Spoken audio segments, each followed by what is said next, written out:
Hello and welcome to a new vlog. I have so many updates to share with you, so let's just get right into it because I feel like this is going to be a long, chatty type of vlog with just a little bit of b-roll.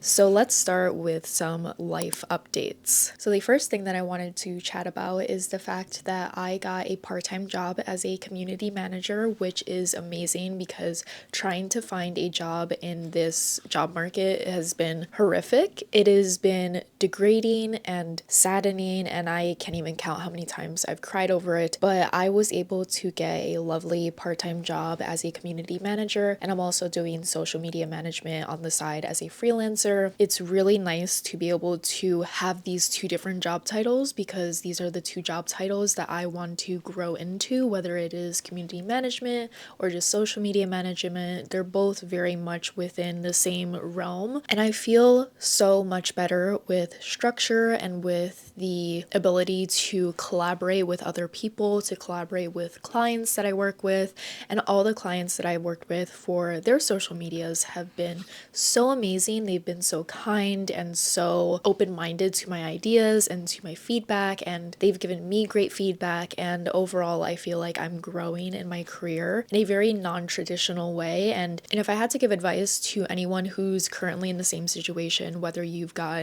laid off or you recently graduated and you just can't seem to find a job because one, so many people have been laid off recently, but also just because the job market is so horrible and just archaic in a way that needs to be restructured, and the way that they're using AI is not fair because they're using AI to read your resume, and if you don't have keywords they just throw your resume away. There's so many different issues that are happening within the job market, but if I had to give you a piece of advice, any experience is good experience. I feel like I went into this chapter in my life where I had these really high standards for myself. I only wanted a full-time job. I would not take any contract work. I would not take any part-time work. I was throwing away a lot of opportunities that came towards me because I had this very strict mindset of what I wanted for myself. Sometimes there are different opportunities that come your way that may not look like what you want your life to look like, but it can help you get a little bit further. And those little steps that you take are what make you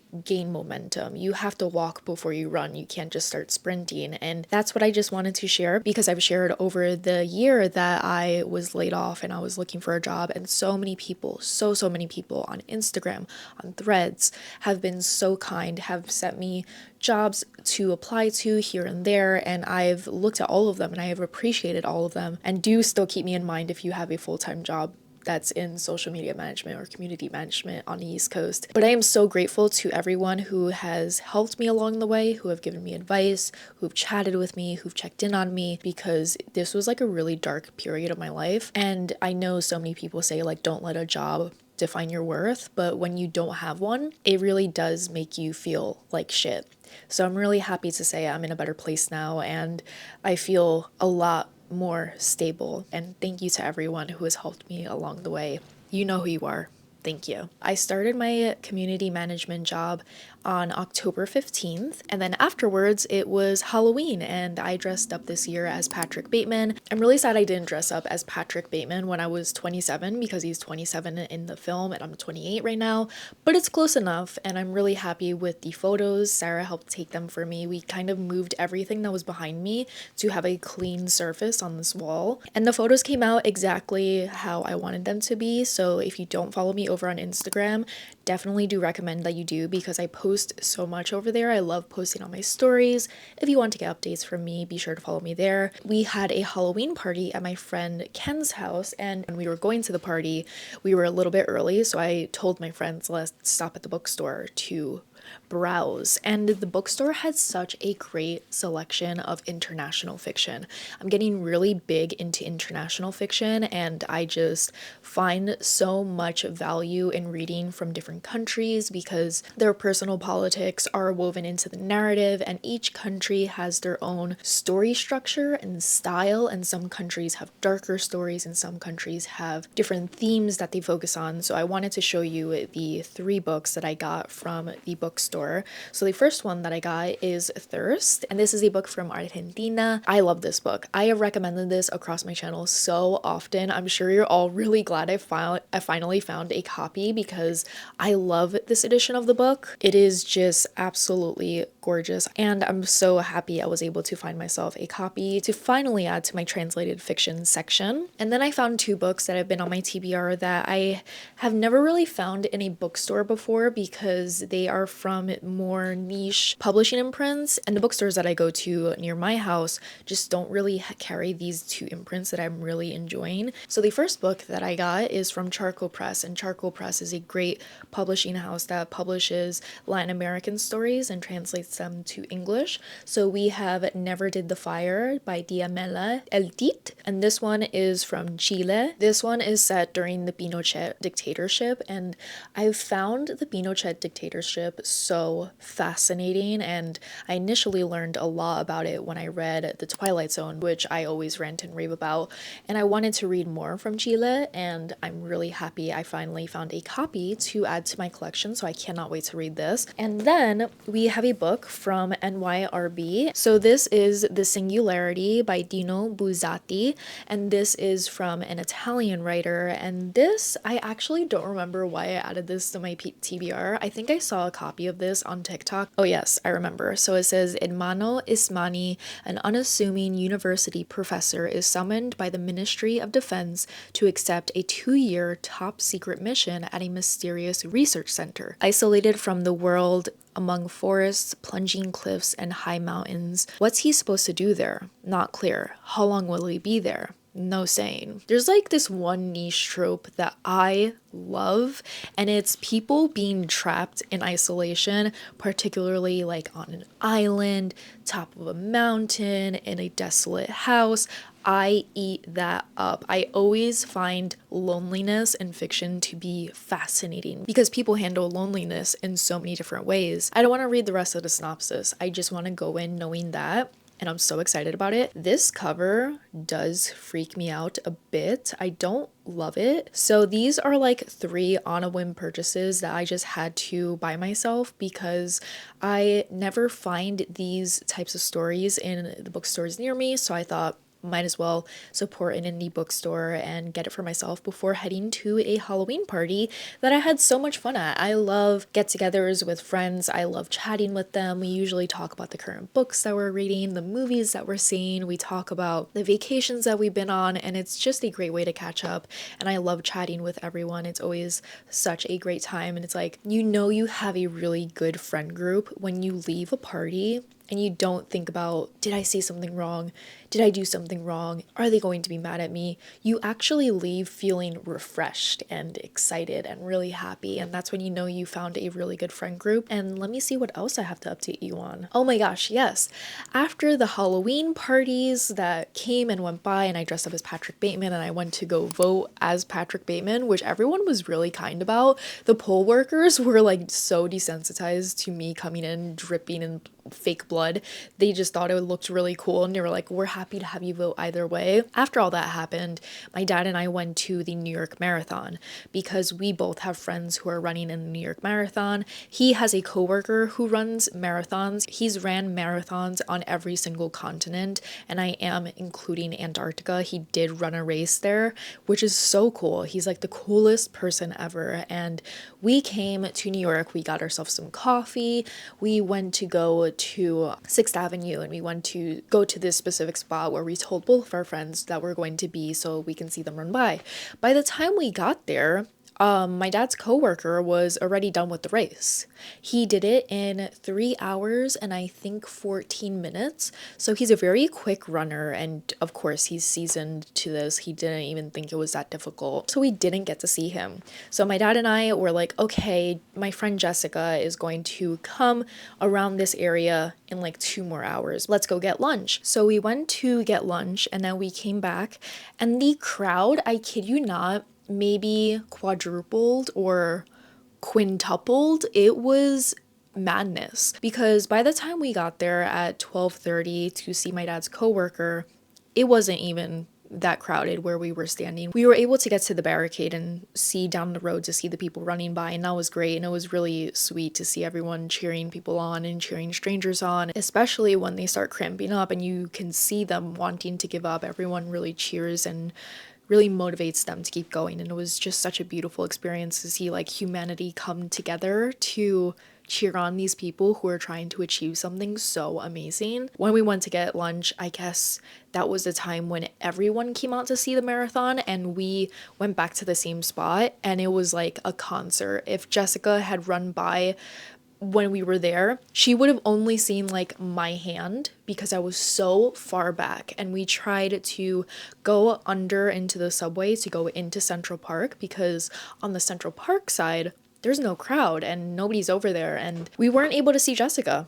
And it was so sad because we were like, wow, we came here to see two people run this marathon. We came here to cheer on two people, and we saw none of them. We got nice coffee. We had a very lovely lunch, and it was a nice day to spend with my dad because it was just really fun to see the marathon, and I definitely do want to see it every single year now. But it was so funny that we didn't get to see either of our friends, and I'm really sad because I wanted to cheer Jessica on, and I was cheering her on, and I sent her like a long text message after. I was like, I'm so sorry. I didn't realize that the crowd was going to get so wild and she wouldn't have been able to see me anyway, and it was a failure, but it was also just like a really lovely day either way. And then Sarah and her fiance and I went to see Bugonia together, and we were so excited to see Bugonia because the trailer looked bizarre and I was just so excited to see it. We all loved Bugonia.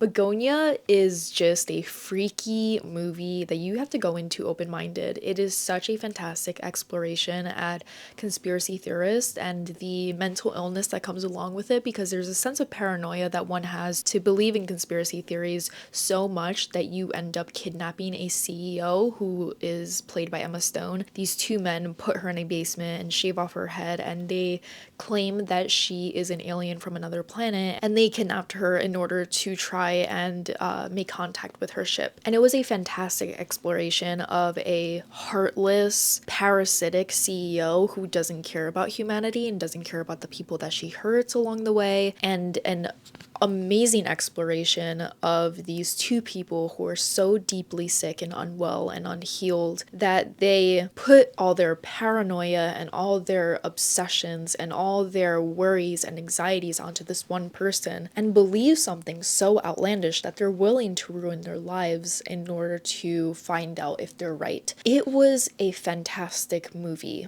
Do I think it's deeply predictable? And I predicted every single plot point along the way, and I think that Yorgos could have expanded our minds a little bit more and done something a little bit more unexpected. Absolutely.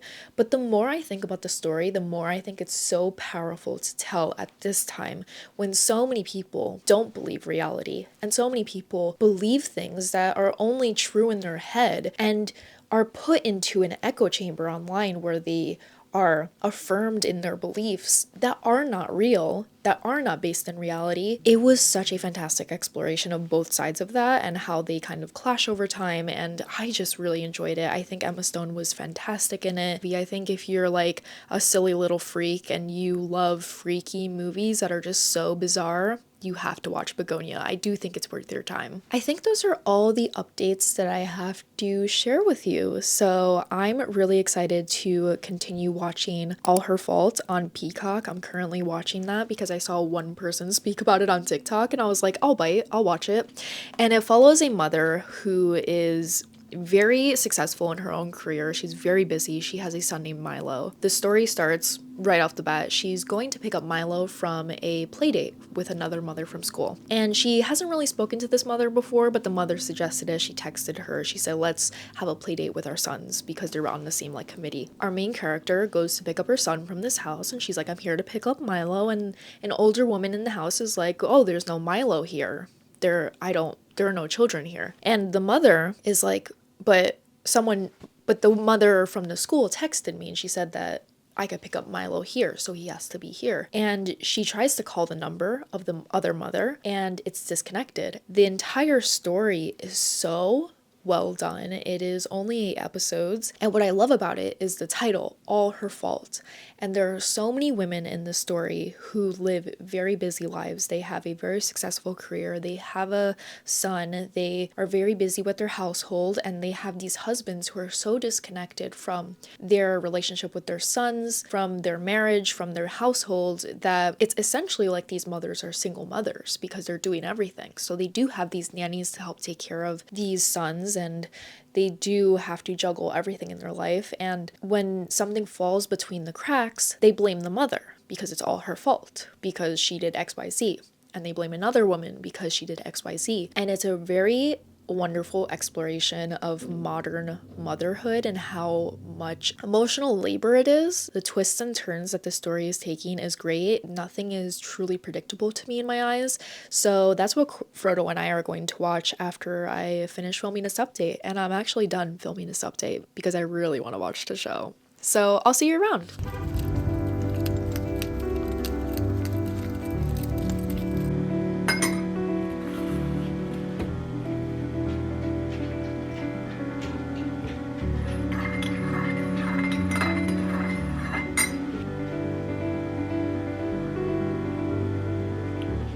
I am back and I finished All Her Fault, and that show was so addictive to watch. It started out as like those typical crime shows where you're sucked right in and you're introduced to all these characters, and I really enjoyed how the plot twists weren't too obvious because there were a lot of reveals that you wouldn't necessarily know about until the characters reveal what they were actually doing when they were accused of something. And it kind of delved into what I call Lifetime territory, where the plot just really gets a bit deranged and a bit convoluted in a way that's just unrealistic and so wild to witness. And if that's not your cup of tea in terms of like the overall big plot twist in a show, you might not like All Her Fault, but I had a great time with it. So let me know if there are any other shows that have come out recently that you think is worth my time, because I haven't been watching TV for a while lately. There's just nothing that really intrigues me, and I've been really itching to find a show to kind of fall into, and I did fall into All Her Fault, but it didn't become like my whole personality the way that Severance did, the way that House of the Dragon did. Those shows consumed my heart and soul, and I was consuming so much media about those shows, and I didn't really do that for All Her Fault. I just watched it, enjoyed it, and I'll probably forget about it in like a couple months, to be honest. But what I wanted to do next was give you an autumnal book haul. Some of them are from publishers, some of them I have gotten myself. Let's start with 2 books that I acquired that I already read and just wanted to add to my collection, and the first one is On Tyranny, 20 Lessons from the 20th Century by Timothy Snyder.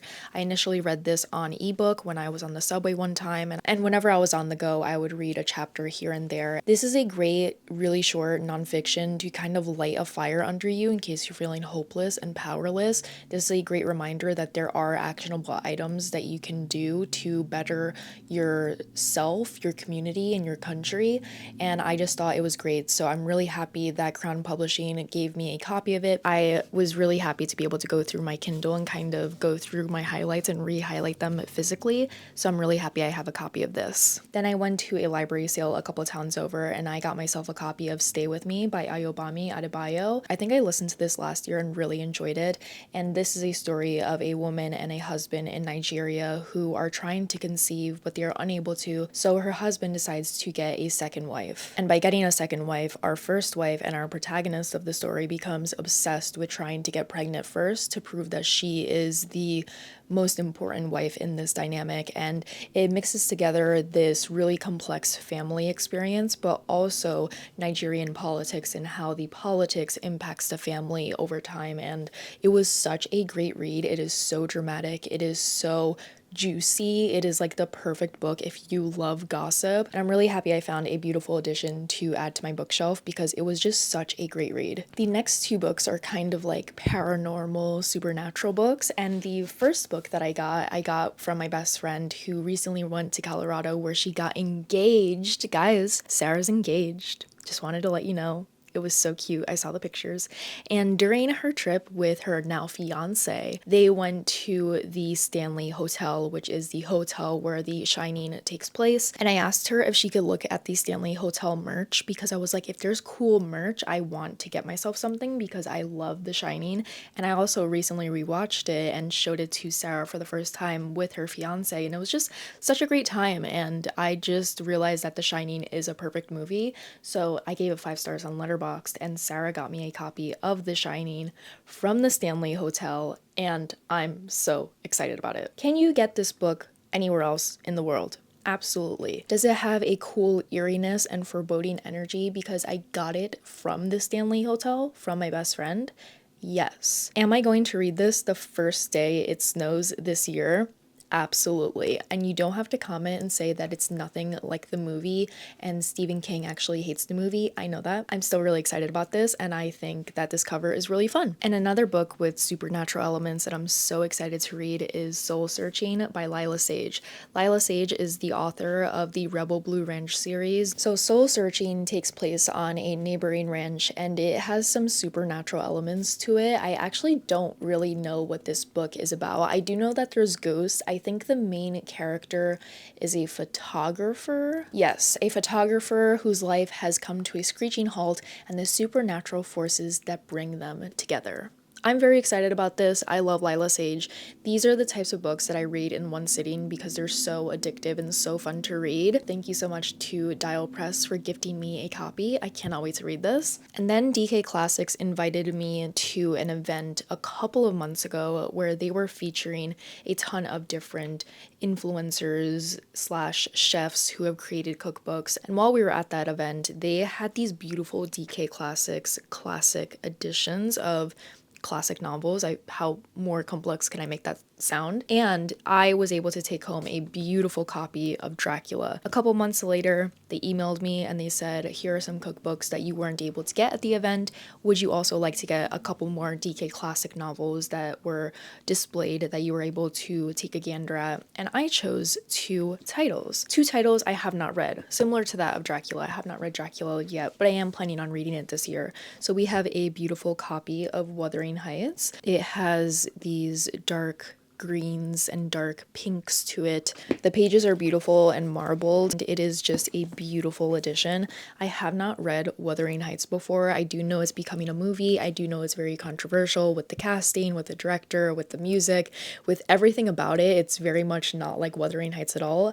I have like a very vague conception of Wuthering Heights, but I don't know anything that truly happens in that novel. So I'm really excited to read this. And in the same vein of the Brontë sisters, I have Jane Eyre. And if you asked me to describe Jane Eyre, I wouldn't know anything about it because I also have not read Jane Eyre. Let me know which one I should read first. Do you like Jane Eyre more, or do you like Wuthering Heights more? And lastly, I got 2 hefty nonfictions that I'm hoping to read in 2026. The first one I got is from Pantheon, and it is Manufacturing Consent, The Political Economy of the Mass Media by Edward S. Herman and Noam Chomsky.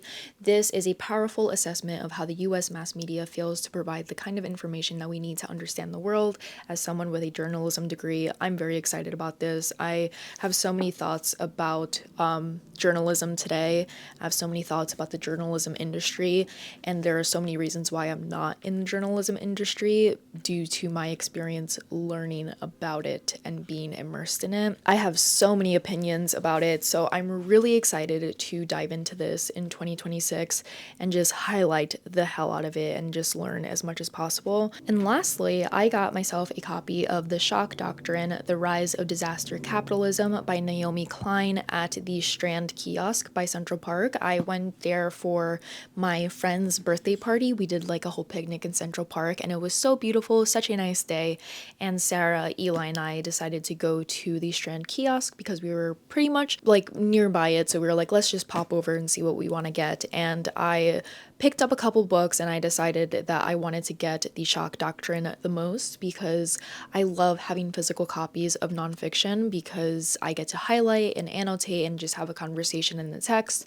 And right when I was getting ready to buy this, I felt something land on my hair, and I said, oh, what's that? And I went like this, and I looked at my hand and it was brown.